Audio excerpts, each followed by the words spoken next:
like 1 or 2 months old. Lata wears many hats, and she's wearing one today. And sometimes it's Rotary, sometimes it's an advisor, sometimes it's Today women. I sent Abhijit a message to send me the link today Yes. because I was free to come to Bloom today.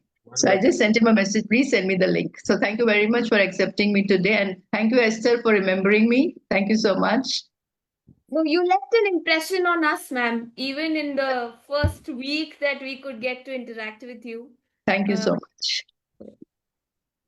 Yes, and Lata has always been there, back in Speakers Tribe also and in PSA. So I'm going live, Deepak sir. Please go and tell me. Esther, you can record it on your I have done the Facebook Live file. Okay, you have done it? Yes. Good. Proactive, Deepak. Hi, Saurav. Hello. Welcome. Hi, Saurav.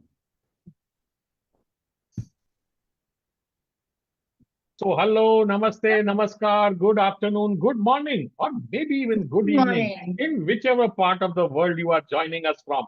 My name is Deepakar Khemani, and I am one of the co-founders of Bloom.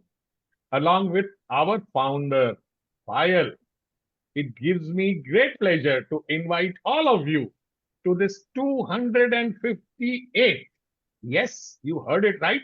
258th non-stop Sunday Bloom Talk Show. Wow. For the past 258 Sundays, every week without fail, come rain or shine, online or offline, we have been there either in this closed room or in an open setting physical place where we learn, we network, we speak with somebody who is an influencer, somebody who's a coach, somebody who's a trainer, somebody who's mad, a little bit mad, MAD, wants to make a difference, somebody who can help change people's lives. In that journey, we have had people from across the globe join us on this show. In fact, all the 7 continents of the world have been represented over here, courtesy our very own Ram Prasad Lal, our scientist, who has been to Antarctica twice. So all the continents covered, a lot of people covered. Many of them were trainers, coaches, athletes, couples, pilots, trainers, speakers. You name them, and they have graced our platform. Continuing that tradition, we have a very, very special guest who's joining us today afternoon. It gives me great pleasure to welcome Esther Indurkar. Esther, for all of you who know, is currently the serving president of the Professional Speakers Association of India. Welcome to the show, Esther. And I have a small bio, a small write-up about you, but I don't want to read it. I want you to tell us, what do you do? Why do you do that? And at what time in your life you decided this is who I was meant to be? Tell us. Thank you so much, Deepak, for introducing me, welcoming me here. Payal, thank you for being the one who initiated the conversation and asked me if I want to come here. About me, I'm a professional speaker. That's where I would like to begin. Yes, so I wasn't a professional speaker always. I've been a professional speaker for the last 4 years. Before that, my career started as a human resource individual, working for corporates, then being on my own and training people. However, life took a turn wherein I realized that I was losing myself in the process of transforming people with the regular. And that's where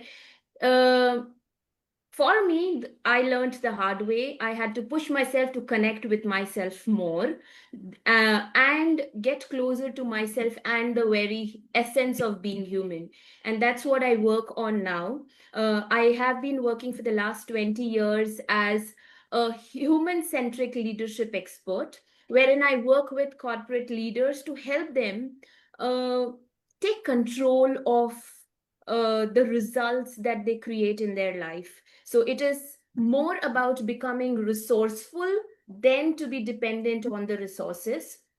And that all comes when we start taking charge of everything that is around us. You start finding the answers the minute you start looking for them, by taking control of that. And that has been my work now for the last so many years, wherein we talk about connecting to your core to find the answers. And no, this is not a just something of self development topic. This is the very need of being a human. So it Yeah. works in every industry for every leaders. And that is where I stand right now, where I see transformations when we talk about uh, connecting to yourself. The biggest of the leaders are in tears because we never thought about it. We are Yeah. so busy in giving the strategies and the technical aspects of everything that we forget that all the answers are within. And that's what Yeah. I work on, Deepak. Wonderful, wonderfully well said. And since you spoke about humans and humanity and those other emotions, even before we get into our Q&A and try to, speak with and learn and understand from you about our topic today, at what point did humans forget being human? At what time did we lose our humanity that, today I need to go and tell, Arey Baba, you are a human, please behave like a human. When did that happen?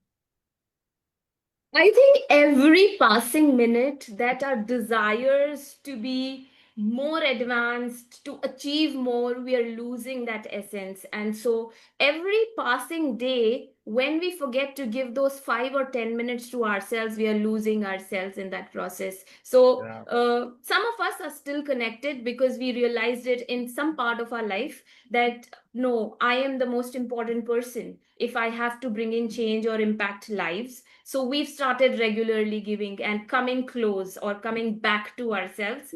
So it is every passing minute that we keep overlooking ourselves, that we are distancing ourselves. Because to be very honest, humans are hardwired for connection with yes, self and connection with others. yes. And that's where we need to come back to. Wonderful. Very well explained. And let's get on with what our topic is today. And let's start with the basic question. What does human centered speaking mean to you? And what is the message you give out to the people whom you connect, teach, coach, and train? What is human centered speak? If I am talking about human centricity, I am always focusing on prioritizing the human experience. So it's more about creating that experience for whoever is listening to you, whether it is one person or whether it is an audience of 2,000 people. How can we prioritize human experience? Because as a human, all of us are hardwired for emotions. We want to feel that psychological safety. We want to be heard and want to be seen. And Yeah, so, if that is applicable to me, it is applicable to all my listeners. So, when we talk about human centered speaking, it is more about not speaking with people. It is more about speaking with them rather than speaking to them or speaking at them. yeah, It's about bringing in that authentic self where you're emotionally present and you're telling your audience, I see you and you see me through. yeah. And that is what is human centric speaking for me, Deepa. Wonderful. You said, the message is almost common and similar if you're speaking one on one, maybe to one, two, three people, or 500,000, 2,000 people. Again, I would like to ask you this question. Even though we take humanity as a broad word, we say people, but within people, there are these two broad categories which God has made. We men and women, gents and ladies. Have you ever felt that being a woman and when you are sending out a message, your message falls easier on women, or you find it difficult to get the message across to men? Has there ever been a case, or is it random and there is no clear, demarcation or a silo?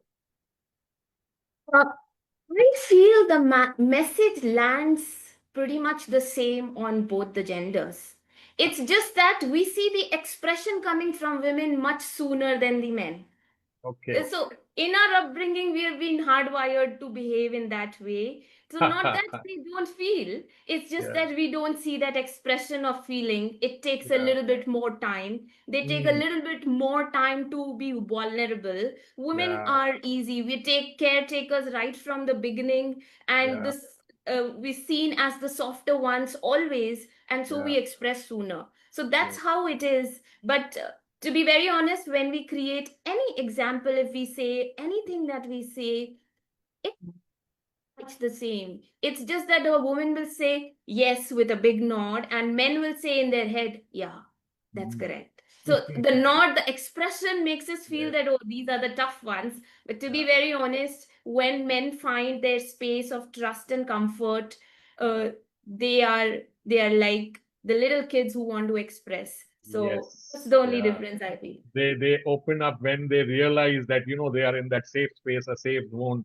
where either nobody's watching you or nobody's judging you, and I want to be the person who I was meant to be, or it's that child inside them who for some reason was suppressed and never allowed to come out and grow or express their feelings. Wonderfully well said. Great. Superb. So how do words influence behavior and decision making? And I'm asking this because you trained thousands of people, many of them leaders. How does how does what you say, or what you say, how you say, land differently on different people, and how does it affect them? How does it change? Uh, if we're talking about words, there is something which we call as the fluency effect, which says that even when you are a highly established person, still the simplest of the words create the biggest connection and the biggest Hmm. effect, right? Hmm. Because you want to be accepted. People like people who are like themselves. And Yes. all of us are at certain level trying to learn from somebody without being felt intimidated by them. Yeah. And Yeah. so the simplest of the words actually create the biggest of the impact and connection. We all, to be very honest, we are all fascinated by Shashi Tharoor.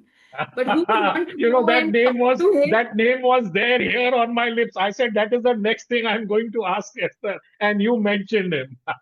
That's a, so we all look up to them, but do we want to approach him? We definitely don't want to. Yeah. You know, that intimidation comes into play, and we want to just say, okay, no. And that is why that fluency effect works a lot Yeah. when simplicity is the key right from the beginning, Yeah. where we unnecessarily try to make it too complicated, sound too jargony, but Yeah. scientifically, the fluency effect is the easiest effect for leaders, for speakers Yeah. to build that connection.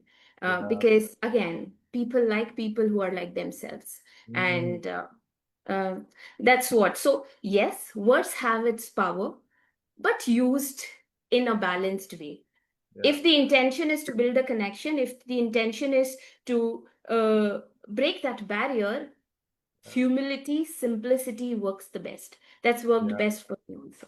Yeah. And you spoke about Shashi Tharoor, and despite his language, despite the words he uses, and when he is in his full flow, you have to try and scratch your head and ask your brain, have I ever heard this word before? What is the meaning of that word? And then another 10, 12 similar words have gone out, from his mouth. But we all love him.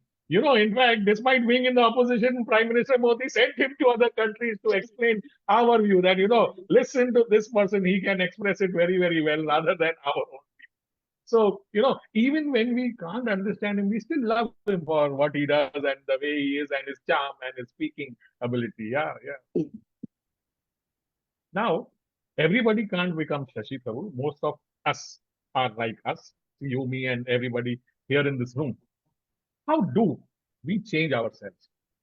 Is there a way we can learn to speak differently? Is there a way you can change the way a person is? I speak my way, you speak your way, Payal speaks her own way. Everybody has their way. That's the way they've grown up. That's the way, it's inbuilt. I don't need to think what I'm going to say. It simply comes out. Is there a way we can learn? Can this be changed? And how do you do it with your leaders? Authenticity, Deepak, plays a major role in when I talk to leaders, because if a leader can say, I don't know, I am wrong, or can Yeah. you help me, humility comes into play. And all of us, like for example, every great speaker, okay, the biggest of the stars that we know, when they get up on the stage there, after they step down, they ask their most trusted ones, was I okay? Yes. Yes, because we want to be seen, we want to be acknowledged, we want people to give us that assurance, and Yes. that comes when you are authentic. And when a leader is authentic, when they are okay to be not okay with their teams, they Hmm. open a big canvas where their team members are okay to be vulnerable. Yeah. Authenticity is the foundation to vulnerability. And Hmm. if your team members, if they can be vulnerable, share that emotion with the Yeah. leaders, you are Hmm. already winning at leadership. And Yeah. that starts with us. That's why the very first thing that I was talking about is it always starts with self.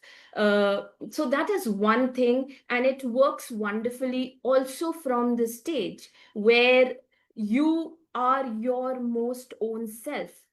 Hmm. Your listeners do not want to hear a scripted one, a Yes. scripted, a rehearsed kind of a speech, but they Yeah. want to hear you real. Hmm. That's where, if I talk about authenticity from the stage, your presence makes a lot of difference, and your presence comes from how much are you living of the message that you want to portray or share with Yes. your Yes. speakers. Yeah. Yeah. Yeah, and that is what works the best, because then you have taken the first step of stepping in that authenticity place, and Yeah. then your speakers are all with, then your listeners are all with you.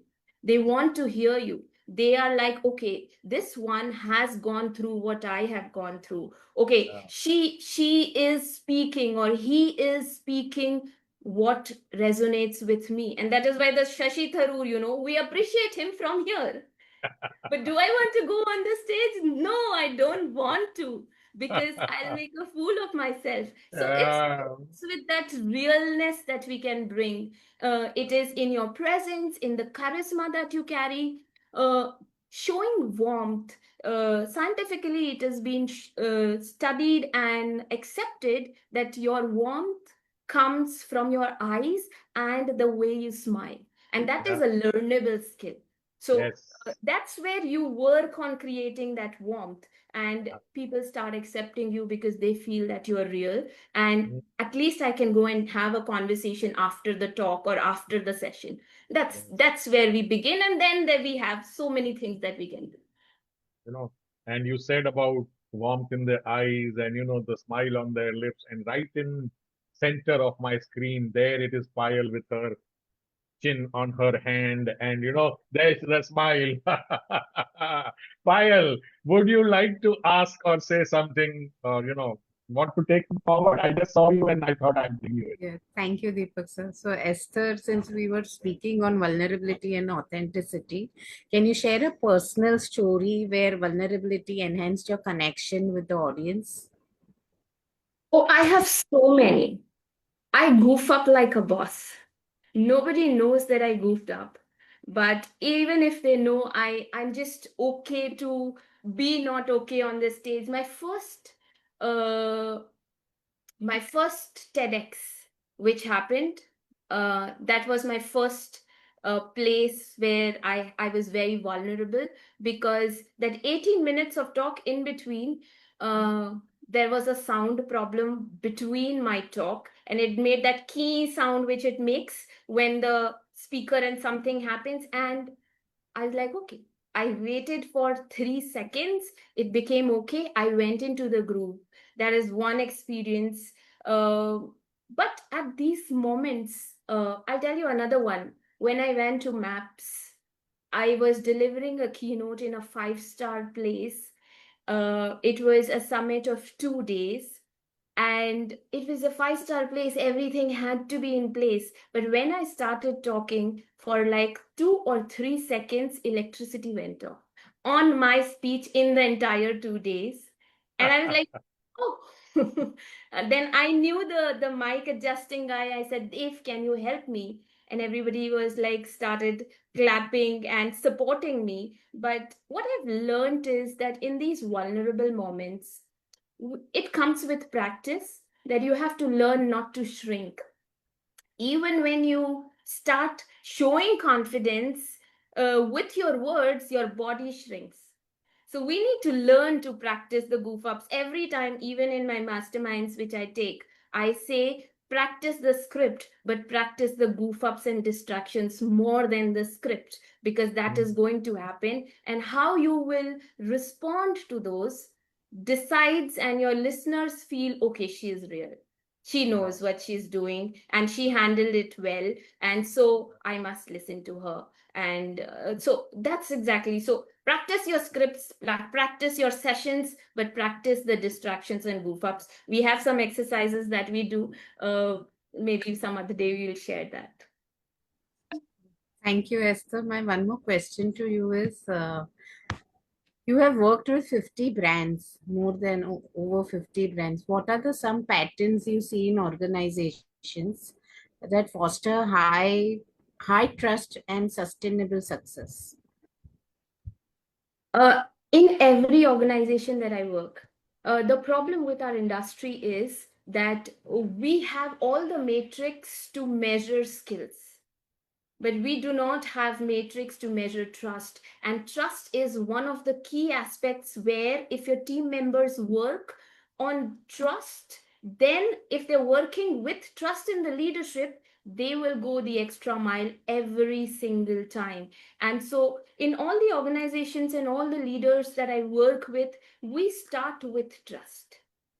We start with, how can you be trusted by your teams? Because if you can be trusted by your team members, they will always do that extra bit that is required to fulfill the task. And that's where we begin with in all. Second, we talk about the very aspect that focus is equal to direction. I learned this from Tony Robbins. Focus is equal to direction. A very simple example, which I give in all my sessions to begin with, is when you decide to buy a red color car, for example, the next morning you start spotting so many red. The red cars were always there. It's just that our focus to look for the reds has changed, and that is why we stop. And the same thing happens in our life. Are we looking for opportunities, or are we looking for lack? Are we looking for being resourceful, or are we looking for blaming the management that the resources are not enough? And the minute we shift our focus to resourcefulness, our results start changing. Because just like the red color cars were always there, answers are always available. It's in our control whether we want to find the answer or we want to find the problems. So those are the two things, Payal, that I usually work with on every level of in the leadership. Thank you. These were insightful. And there are few rapid fire questions, but I'll take it at the end. Over to you, Deepak sir. Wonderful. I see Satish ji has raised his hand. You have a question or a comment, Satish ji? Yeah, I Please have ask. one question. It's a Please. fundamental question which I Yeah, would like to ask. go ahead. Esther, now you were talking about authenticity and connecting with the core. Now, what happens is many a times the core tells you something, and you are trying to be authentic, but your inauthentic self sometimes comes up with something else. So you are caught in a battle within your own mind. How do you overcome this particular issue when you are addressing a big audience? Because this is something very, very deep inside, which probably people do not notice externally. This is something very internal to yourself, right? Absolutely. So, Satish, We as humans, we always tilt towards something which is more safer, which is more usual, or which some people have already tried, because the first layer of our brain, uh, its function is to keep us safe and protected and comfortable, and that is why we always lean to the one which is tried and tested. However, when we want to take these, it comes with work on ourselves, because as a leader, for example, you can be modest, but I say more than being modest, develop humility, because when a leader hits the wall, modesty crumbles down. But if you're working Very on humility, that's where you're working on your core. You will still try to take a chance with something which looks unusual, because you trust it. So that's where we start picking up the authentic self, even in the difficult times. So it's a work, it's a slow work which we have to do consistently, Satish, and it starts bringing in the shift. It makes a lot of difference, really, because I've noticed that when you're really authentic, your audience definitely listens to you. It definitely works, Satish. Yes, in that process, you will make mistakes, but that's where the authentic self lies, where we are saying that it's okay to be not okay. Oh, all right. The best leader says, "Oh, I made a mistake. It's okay. Can we correct it?" So that's the focus. Can we correct it? Is the focus that, all right, I accept this was this, let's take it. Then the acceptance power, nobody can break it, because now we know we're talking to a real person who won't hide the mistakes. So then you've already won your team. You've already won your audience. True, Wonderful. very Thank you true. for asking that question, Satish. Thank you. Thank Abhijit you. is there. Abhijit, would you like to join in? Are you live? Yeah, So, there he is. yeah, Esther, my question is, how would you balance authenticity and practice? Because if you practice, obviously you need to practice. And if you are authentic, maybe at times you may also goof up. So, what is the golden trade-off? A handful of trusted people, Abhijit, like you have Deepak, you have you have a gang in PSI Mumbai, have those trusted group where you can try, test, make mistakes, and then take it to the world. Payal, you, me, and Abhijit are gang now. No, so the I think question. we should always practice in that safe place, because these are the handful of people who will say, "Oh, this is not okay. No, you're not doing." And there, you will also not, we don't get offended by the close circle who will give us those suggestions. So I always feel practice on safe grounds and then try it out, because it's much more, it's seen by a handful of people who again have those experiences which will enrich our practice. Fine. So, I'm asking in a different context. So, when you prepare, let's say, when you're speaking and you have a presentation, then you go in with a structure. So the point is whether you use a presentation or you go with your flow. Maybe you have created a mind map, because audiences at times, you'll have a diverse audience. Some audiences want a presentation. I don't know for why. Some in the audience may not want it. So how do you actually balance? So I go by the principle of the greater good. Whoever is wanting who's in the majority, I'll just go by it. But is there any other principle you follow? So in my case, what I follow is, I understand that human attention span is very, very little. So I want to keep their attention all to myself. However, there will be moments where I'm trying to catch up on my script or the point, or somebody made a certain expression.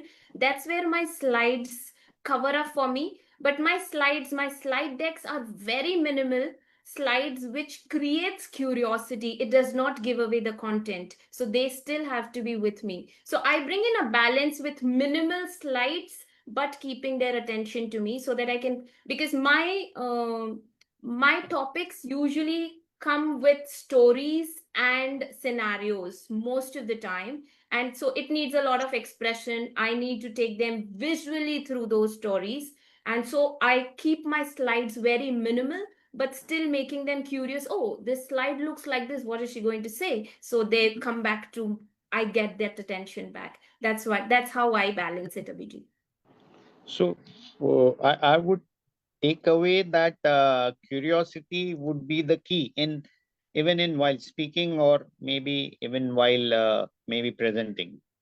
Yes, absolutely. Curiosity, or if it is evoking some emotion. Emotion. For example, yeah. For example, when one of my keynote, I share my life journey, wherein I start with my initial years where I was a very different person, where I felt very lonely and isolated. So I have a picture on the slide, which is a lonely girl, but not a very dramatic lonely, but a real kind sitting alone kind of a picture, which makes them curious. Oh, so it evokes those emotions. Oh, she was there kinds. So that's how I work on the curiosity and emotion part when I use those So slides. the second is on the topic of human-centric speaking.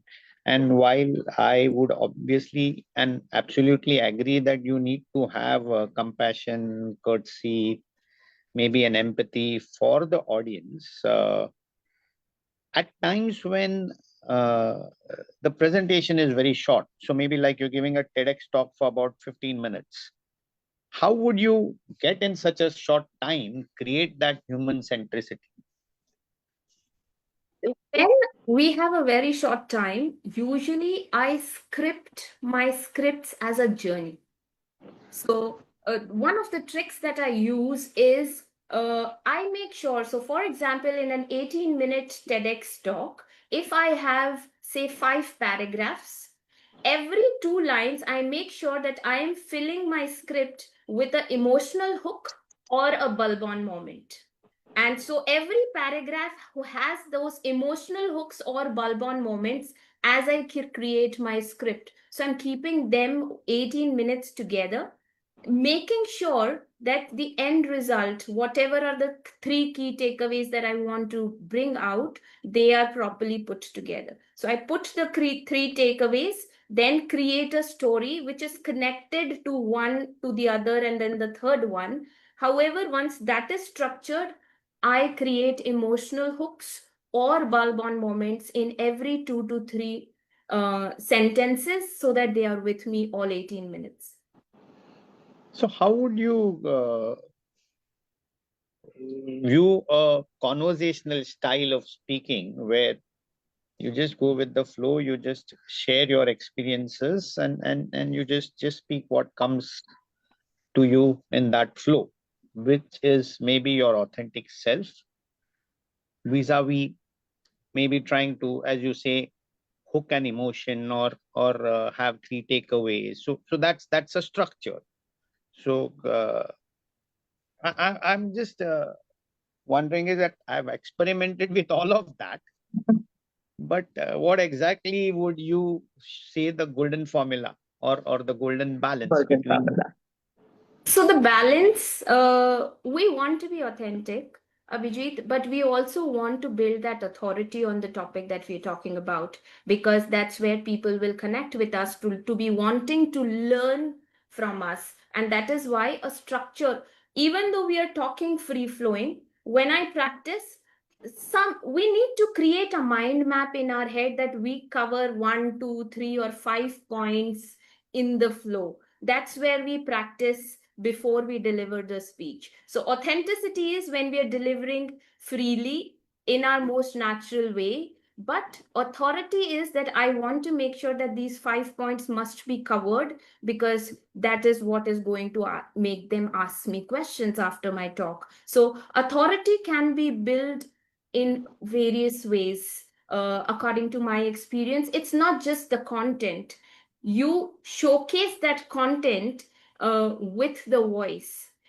Somebody who has a baritone voice, it looks like they are more intelligent. They may, it gives them that power because of that voice. So when you're making that point, can you work on that voice? Those 5 points, if they are covered, for example, you've already built authority, and then you are going with the flow, talking freely, naturally. So you're balancing authenticity but also ensuring that at the end, they just don't feel motivated, but they feel inspired to come and ask you more questions. So that's how I balance my scripts. Fine. Yeah, Deepak can take over. Thank you, Abhijit. Thank you for those questions and continuing the human centricity. Now, there are times when you are speaking to 1, 2, 3, 5 people, when you're speaking to 20, 30, 40 people, and sometimes you're speaking to a diverse audience, and when you have a diverse audience, they may be from different cultures, different religions, different backgrounds, different thought processes. And it is entirely possible that whatever you say will land differently, or, will be thought of or understood differently by different people.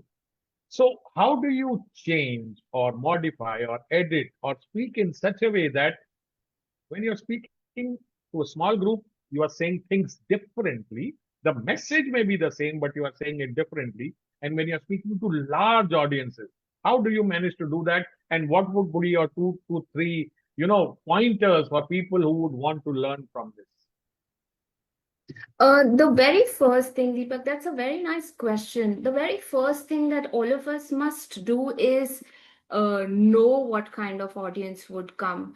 Ask as many questions as possible to the organizer about the kind of audience that would come to the place. One thing that I do when I talk to a bigger audience, which is more diverse, is assertiveness. Assertiveness plays a major role wherein I am talking in sentences which are not straightforward kind of yes and no, but it is expressing what I think, expressing this is my experience, and involving how is it? Does it resonate? Does it not resonate with you? So it's like involving them while you are expressing the important point which is coming. In this, a background preparation also comes handy, that when you are preparing to speak assertively, find out those 2 3 questions which may not match your point of view. So you're already preparing yourself that okay, this may have 3 different point of views. How I answer them? So at the back of my mind, I know that these kind of questions would come. Although I'm talking my truth and what I believe assertively, I am also aware that these kind of disagreements may come. So that's where our preparation falls in place. So for a diverse audience, I always frame my sentences and practice them assertively. That helps me, to be including them rather than just telling them. So it is then the first thing that I said is speaking with them rather than speaking at Speaking them. to them, Yes, yes. yes. Yeah. So that Wonderful. creates the difference, Yeah. Deepak. Just continuing what we were discussing, in the TEDx or the small speech format, you're speaking for that 12, 15, 18, 20 minutes, and there is no real interaction. There is no Q&A as such. You just give out your message, the audience listens to you, claps or doesn't clap, and that's the end of the story. Then there is this other format where you're probably speaking for 45 minutes, an hour, 1.5 hours, which probably may have, 25, 30 minutes of Q&A or, interactions. Then there are these full day programs where it's almost like a training or a coaching. Has it ever happened with you that, during these mid format or these large format speaking, somebody gets up from the audience and says, no, no, no, I don't agree with what you're saying, or what you're saying is not applicable to us. One, has that ever happened? And if so, how did you manage that situation? I'll tell you, it has happened to me.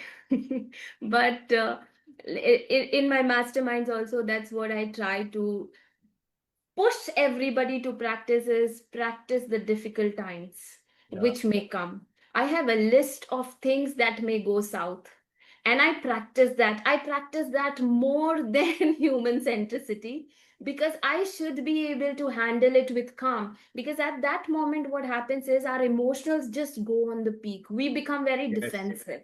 Yes. Yeah. And our defensive cell gives us the answers which we do not want to give from the stage. Yeah. Right? So Yes, ma'am. Lata ma'am saying something. Okay. Yeah. So this one thing happened, I did one activity. This was Toastmasters 100 years or something for a club where they called me for a keynote. And I had 25 minutes, so I thought that I will give them something to do before I begin my topic. And I asked a question, and there was a little fickle kid who uh, who did exactly what I was not expecting him to do, give the right answer. I was expecting everybody to give the wrong answer, and then I would be the savior Yeah, and give yeah. the right answer. But he said, "No, I did this." And for a jiffy of second, I was like, "Oh." But then the other person from the audience, he started making the kid quiet. "Oh, let her speak." I said, "No, sir, that's okay." That's so it was out of practice that I could include that different answer and say, "No, that's okay. Let's see why is he answering this, because it's so unique, and I think we should clap for him." And like, so I could cover up in those moments instead of acting emotionally and being defensive. So it happens. We have so many different kind of people. Maybe the keynote before me was very boring, and so the acceptance is not nice. Maybe it is lunchtime. Maybe Look on mute. did I go on mute? Yeah, now you're unmuted. Yeah. So it happens all the time, and that is why I always say practice the goof ups. Make a list of things that may go south, and how will you respond to it? Because our brain mostly responds in automatic. Yeah. That's where we need to create the automatic of being in control in those moments. That's what I do. To be very honest, I've had those goof ups in all my keynotes. In my last keynote, which was at World HRD, I broke my shoe heel. The minute they introduced me and I took the first step and my heel was gone. It's just that it was stuck at one end, and I pushed my leg in front and I gave my all keynote. Nobody knew except my husband, who was like, "You have to go up." And so I went on the stage. So so I've been mastering that more than the script. Wonderful, wonderful. Uh, since we are talking about human centricity and we are talking about teaching leaders to be more human, let us flip this argument. Why not bring in human centricity to teaching, to school and college, where we are shaping these young minds? And, in today's day and age, and even in our day and age, it was 6 subjects and you have to learn all the chapters and you have to remember all the answers and you have to go and give an exam. If we brought in this sort of human centricity, authenticity, trust, empathy, even vulnerability into our schooling, into our education, wouldn't it be creating much better leaders who don't need to be taught human centricity later on in their life? That is something which they are imbibing from their early school days. It is absolutely a must, because what happens is, in leadership, uh, till a certain level, before the performance appraisal happens, all of us are managers. Yeah, Next day, the promotion letter comes and you become a leader. yeah, And step into that designation, but you're still managing things. So you're still a manager with a new designation. And that is why yeah, it's important that we help our kids to learn this. And the good part is that many schools have started these entrepreneur courses, these project based learning. My son, they have these passion projects where they get involved in, wherein they're being taught to have compassion even when the mark is not good, even when somebody is not scored as good as you have scored. And so I think the education system is now slowly realizing, in countries outside India, it is happening at a much bigger pace, because the first formative years of 5, 7 years, they are only on the fields and doing things with hands and things like that. We are also evolving, we are growing. So, yeah, we need to do a little bit more of it much faster, and probably the ones who understand this, we can run this for youth, because I have something which I call as Hope Project. It is on my website also, wherein we have these youth circles. And these are free talking youth circles where we just pick a topic and talk. I am not the specialist there. We are talking life and how did everybody, dealt with it, and how could it be dealt better. So these Better. are the hope circles and talk circles that we are doing. And I think all of us who have come to a realization, if we start doing that small bit, we can support the education system in Wonderful. filling that gap. We should. We should. Clearly, we will have better people, better humans, and better leaders coming out of these schools and colleges. Yeah. So I just want to, tickle your brain and, understand your thoughts, especially since we are talking about human centricity and leadership and authenticity and whatnot. You know, Suddenly there is talk of types or styles of leadership. They are saying servant leadership, and there is an autocratic leadership, there is an authoritative leader, there is a democratic leader, there is a transformational leader.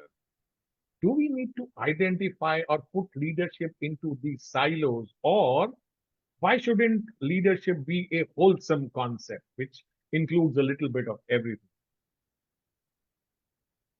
That exactly, Deepak, because not one thing works for all. And at the pace at which things are changing, now Yeah, in an organization, we have people who've been working for 30 years, they are different generation. And now the yeah, Gen Zs come, for them, the autocratic and authoritative will never work. They yeah, do not worry about tomorrow. They will yeah, put the resignation and go away. And so yeah, that's where, that's why I'm holding on to that human centricity, because it's a mix of all of it. yeah, uh, it's about the empathy, it is about talking assertively, sometimes also checking them in private for the thing which they did not do it, which is authoritatively. So yes, we can't really put them, even for servant leadership, I highly appreciate it. But in servant leadership, what happens is you're giving too much of yeah, yourself. At yeah. some point you will feel the drain. Yes, That time what will happen is, it would be a bigger break. Things would be creating a damage which is difficult to repair, and that is why we need to bring in all of them together and create that balance as the situation moves. yeah. Keeping ourselves, our humility centered leadership. Again, that specific point on servant leadership. It's like, the boss saying to everybody, yes, boss, I bow down to you, I bow down to you, even though I'm the boss, but I'm listening to you. You are the boss, yes, boss. But let's move on, and we are now in the AI age, and there is chat GPT and whatnot, and you get to read posts and listen to what people are saying, and you listen to the first two or three sentences, and then you say, you know what, this is AI generated. This person, what he or she is saying isn't real. So, in the age of AI, in the age of machines, where at the press of a button you can, generate a script of your choice, you can, give out the message, whatever you want to say, being human centric, that is actually becoming much more important, because I do not want to give that feeling to my audience. You know what? The script is written not by me, but by somebody else, either a ghostwriter or maybe even Chat GPT. Your views on this? Totally. The human centricity is becoming more and more important, because AI is very much needed. But as AI is developing every day, it is detaching us from ourselves. It's Hmm. creating a void, you know. Yes. When humans were trotting on the planet and during our evolution time, connection was something that helped us to build tribes, grow together.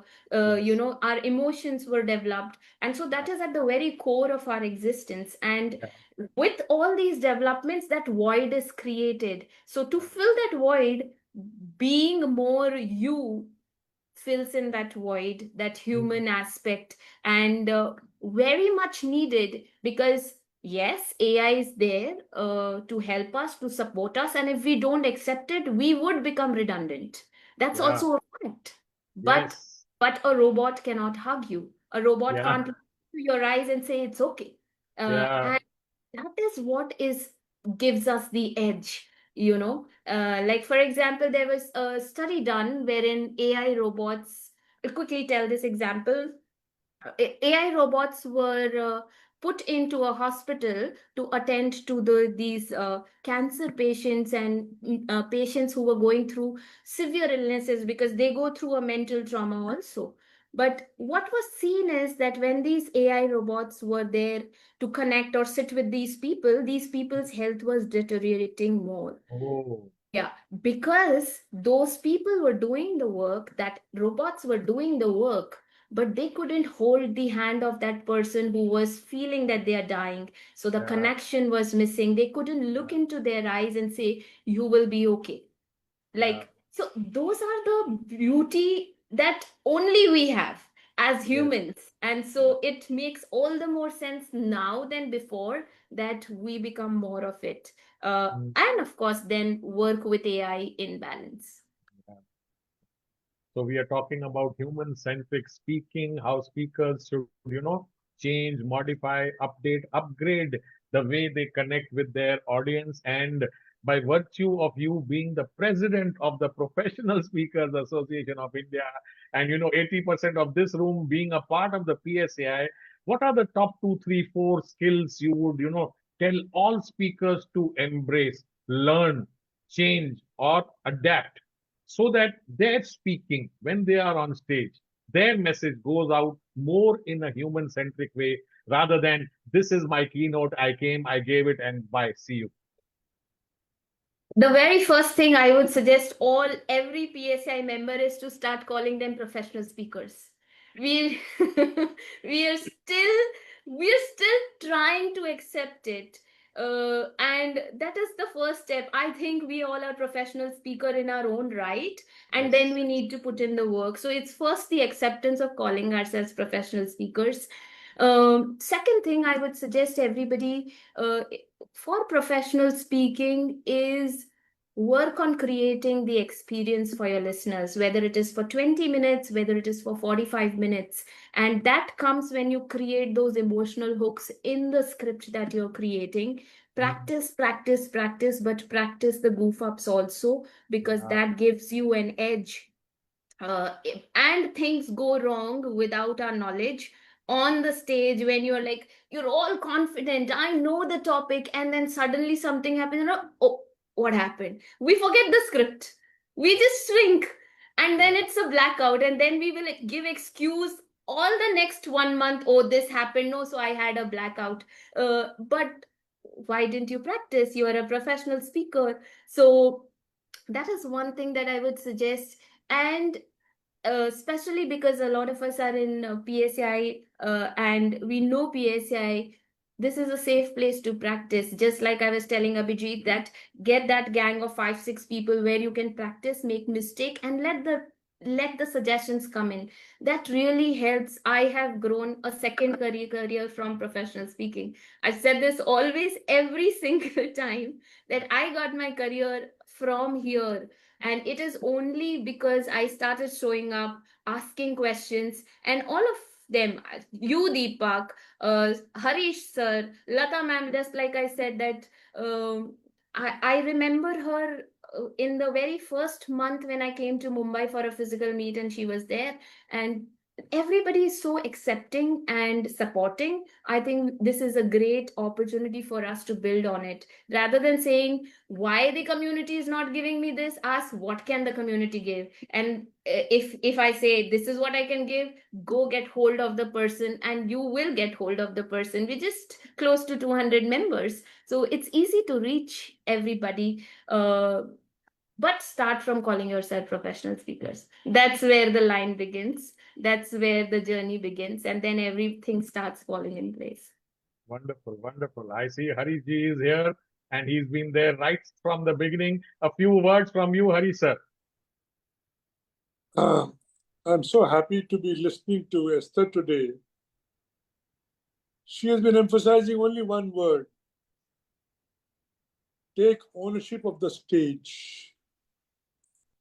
And I remember in 2012 when I was in Las Vegas going through my program, Brad Sugar said, "You are no more the person you were when you entered the room. If you're a speaker, own the stage. And when you own the stage means you be mindful of everything that's happening around you." Yeah. And when she says goof up, why do you goof up? If you don't own the stage, practice, practice, practice. So many of us who are here and who are not here, they say I'm a trainer, I'm a mentor. Nobody says I'm a professional speaker. Professional speaker. Why? Even your stalwarts say training. Yeah. I feel bad. In a professional speaker circuit or in an organization where you have led the organization, you still speak training, training, training. Speaking is class. Coaching is a few, and training is mass. So who do you want to master? It's important, and I'm so proud and happy, Esther, when you said this word, I'm a professional speaker, period. All the other hats are irrelevant today. Mhm. I also wear that when you ask me, what else do you do? Mhm. But when you say I'm a professional speaker, that's Done. it. That's it. And what do? I help Yeah. change human, people, values, or whatever you want to add on that. Yeah. But you got to emphasize on that one word. Yes. And that is the core being a professional speaker. I wish those who are not here are listening to this. Yes. They should not say, I do this. Then why here? Yeah. To do that and just be here. But Yeah. if you are here, say, I'm a professional speaker. Yes. I have mastered the craft of speaking, and I choose to speak on this particular aspect of change. Wonderful. So I Wonderful. agree, words matter. Words are powerful. Yes. And Deepak, behaviors don't lie. Yeah, behaviors don't lie, expressions don't lie, hips don't lie, and lips don't lie. And you matter if your words matter. Yes, yes, Else, you don't matter at all. yeah, And people pay you because you matter. yes, indeed. So these few words are essential.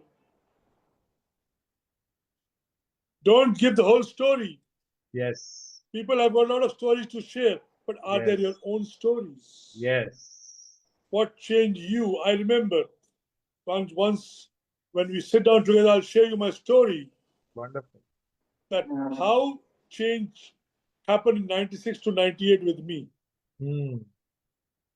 Those 2 years changed me from who I was to who I became. Hmm. And then when I quit the bank because of that vulnerability, so that's a great story. But you need to pick up that story when the context is there.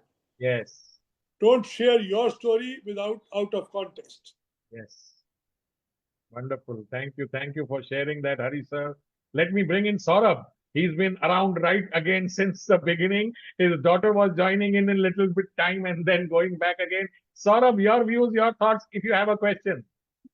No questions, but yes, some of the points, in fact, I do agree with what she said that authenticity is the foundation of vulnerability. Yes. Very true. And I've been in the company of Esther since the day I joined PSAI. We have been I mean I've seen her grow. I've seen her grow as a person, as a professional speaker. I've seen how she literally dragged me into a lot of things. And that actually made me participate, be active in PSAI. Yeah. So, and the best thing is what even Harish sir highlighted is that take the ownership of the stage. Mm. it is very important for professional speakers to take the ownership of the stage, because unless you are owning the stage, you're not being authentic, you're not being true, you're not being flawless on the stage. Yeah. So totally agree, and wonderful talk by Esther. Amazing. Thank you, Saurabh, for sharing your thoughts. In fact, I would, go to an extent where I would say that just that little bit disappointed that we should have had more people from our community wanting in and, joining in and listening to Esther, because this is not a common topic which people discuss or talk about, storytelling and I mean leadership and social media and LinkedIn and how to do this and how to get there. There's a lot of common topics and a lot of people speak on those things, but very few people talk about what Esther has been talking about today. Well, no problem. All those who were here for the past 1 hour have learned a lot. This video is live on Facebook on Payal's channel, and of course, a YouTube video will come out where this can be shared and everyone can learn. It is 1:30, but 8 minutes Deepak, ahead, before and it you is. say any more, Yes, sir. Yes, sir. one more one-liner. Yes, sir. Expectations kill joy. Yeah. So one word I would like to add, Deepak. Please say. Taking up ownership is absolutely essential, and Yes. when you are a speaker, you really need a lot of guts Yes. to take up complete ownership when you speak. Yes. Thank you, Satish ji. From one person sitting in a car to another lady who's also sitting in a car, and she's smiling and she's joined us just now. Dr. Alka, just 1 minute for you. For me, 30 seconds are enough. The thing is that Esther has been very helpful in my life. She has helped me a lot. And when we were in Mumbai chapter, no, I was so scared that how I'm going to go on the stage, how I'm going to speak, how I'm going to do this. But she has always walked with me. She has heard my speech. She has improved my speech. So I'll never forget that. So a great, great, great career for Esther. And what she does inspires me a lot. It inspires all of us a lot, actually. So It does. thank you for this. I could not join early. There was no network. I was dying to join to listen to both all of you. But thank you for this opportunity to speak about Esther. All the best, Esther. Thank you, Dr. Alka. Payal, over to you for official closing. So before we close, Esther, a quick You had a fire. Rapid fire. Yes. rapid fire questions. One leadership myth you want to bust. That leaders are born. No, leaders work and become leaders. So we are not born leaders. All of us are. We have to put in the work to be accepted as leaders. Your go-to daily practice for grounding yourself as a mentor. There are two things that I do. One is a daily practice, which is I work out. So all my frustrations, all my irritation, everything, I sweat it out in the gym. And then another thing which I do is maybe once a year, if possible, twice a year, I go on alone treks. I trek alone. That is the healing time where, so I always say, I make memories when I travel with my family, but I heal when I travel alone. So I make sure that in a year I have that time of maybe 5 days or 7 days wherein I'm completely with strangers, maybe on a snow mountain where there is no network. So it gives me a lot of time to look within. So I do that. Wow. It's necessary to have me time. If you could give one message to every human listening today, what would be? That all of us are beautifully made. It's just that we have to accept that and keep moving forward. All of us are made from the word of my religion. Also, we say that we are made in the image of God.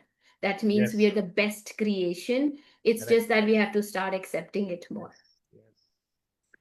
Deep and profound gratitude for gracing the Bloom platform, Esther, today. Thank you for your valuable time. Thank you, dear audiences, for removing time and listening to us today. Esther, for your presence, wisdom, and deeply human approach to leadership. May you continue to bloom and with courage and clarity and compassion. See you everyone to our 259th episode next Sunday. And Esther, we look forward for yet another masterclass in Mumbai. Maybe we'll collaborate later on. And Deepak sir, एक गाना हो जाए ending. I was wanting to Super. say that Payal is now perfecting the art of closing the session like I normally want or do. So thank you, Payal. Thank you for doing that. And Ghana. I wasn't prepared for this. Otherwise, कहीं ना कहीं कोने न कोने में किसी बात पे कोई गाना निकल के आता है. But leadership and human. I think जिंदगी का सफर, ये गाना अगर आपको आता है आप गाइएगा दीपक जी। जिंदगी का सफर है ये कैसा सफर, कोई समझा नहीं, कोई जान नहीं, है ये कैसी डगर, चलते हैं सब मगर, कोई समझा नहीं, कोई जाना नहीं। Oh, thank you, everyone. Please join us next Sunday on the 259th consecutive episode of the Sunday Bloom Talk Show. Thank you for joining in, and God Thank you, bless you. thank you, thank you. Thank you so much, everyone. Thank you. Thank you. Thank Goodbye. you. Thank you.